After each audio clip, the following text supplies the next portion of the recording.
Hello snowboarders of the internet, I'm your host TC, and today I will be reviewing the Spring Break Resort Twin.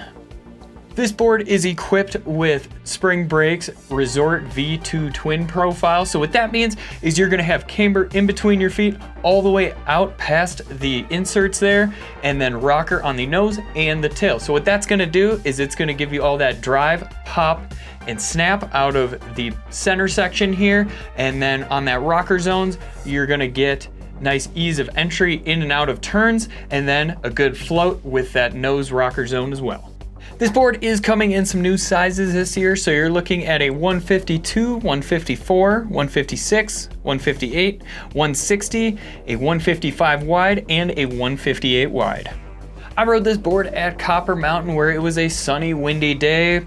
That wind blew in some of the clouds, so providing a little bit of shade there, also keeping that snow nice and cool. It was softer snow though, so you could still lay an edge into it, but that nice cool snow kept it nice and fast that day, where some of the runs were groomed, some of them weren't, so those ones that weren't were pretty chunky, push-piley, especially towards the second half of the day when it softened up. They just became giant wet mogul fields there, and I used my Ride Fuse boots and Jones Mercury bindings.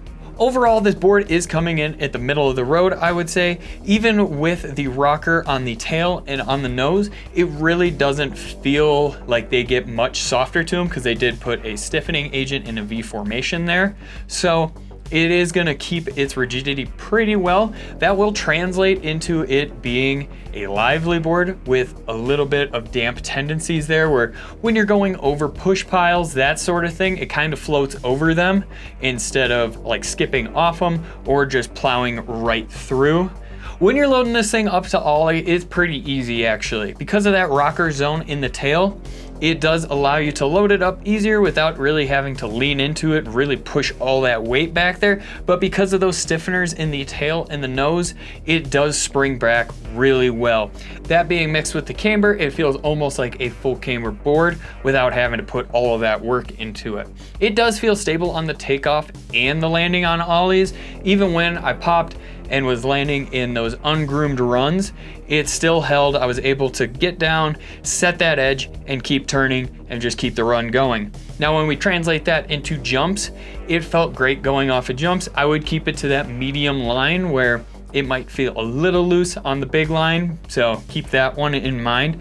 But honestly, when I was going through and having to go through all those skier ruts because they decided to go in the same part of the jump every single time, I didn't have a problem with it sinking in or anything like that, or getting caught in the rut where it took off nice and smooth.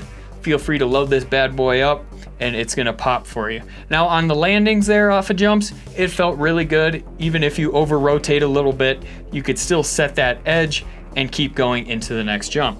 While I have you here, you might as well like, subscribe, click that bell, and turn on those notifications so you don't miss any of the scheduled programming we have coming out. When I was buttering on this thing, I really didn't have to shift a lot of my weight back. The sweet spot is a couple inches outside of the inserts here, where if you're on the metric system, we'll say several centimeters outside there, but pretty much right at the Spring Break logo is where that sweet spot's gonna start, and then carry all the way until the upkick. Same is gonna be on the nose since it is a twin. You'll just have to imagine a logo right here and you'll get the gist of it. But expect some resistance there. It's not gonna be fighting you or anything like that. It's just gonna know, you're just pretty much gonna know that you're actually buttering on it. Now when we translate that into jibbing, it feels about the same, where it might feel a little bit stiffer on the tail when you're going to tail press. Same with the nose. When you go to nose press, expect a little bit more resistance, but nothing too crazy there. When you're sliding it sideways, it feels really good actually. When I came from the top rope and it wanted to flex around the rail, it didn't like flex and then spring me off. It kind of absorbed it and gave it a little bit ease on there, when instead of bucking off or digging in, anything like that, it just felt nice and smooth. When it comes to carving on this board, it is very chill, very mellow. I'll say it doesn't take a lot to get this thing to turn over, especially on those short, quick carves. It just feels nice and easy getting edge to edge, especially when approaching rails, anything like that. When you get to those larger and those medium carves, it will be able to take them with speed. Just keep in mind there is going to be a speed limit on it. Just because of that rocker in the nose and the tail, you might feel it shaking a little bit. I would definitely say keep it to those smoother runs if you are gonna try to haul ass and take those larger carves, just because it did get bounced around a little bit on those ungroomed runs. It will Euro carve. Just keep your weight over this board and it'll flex and hold that edge around. Make sure it's smooth. If you try doing it on something that's beat up or a little too slushy, you're gonna sink in or get bucked around. Rider in mind. This board is made for somebody that is gonna be that intermediate to advanced rider that primarily hangs out in the park. They will go and explore the mountain when they want to, when the park gets a little too beat up. You guys know nothing good happens in the park after 2 p.m. But they're pretty much just gonna mainly focus in the park, go outside of there when the time comes. But yeah, that's it.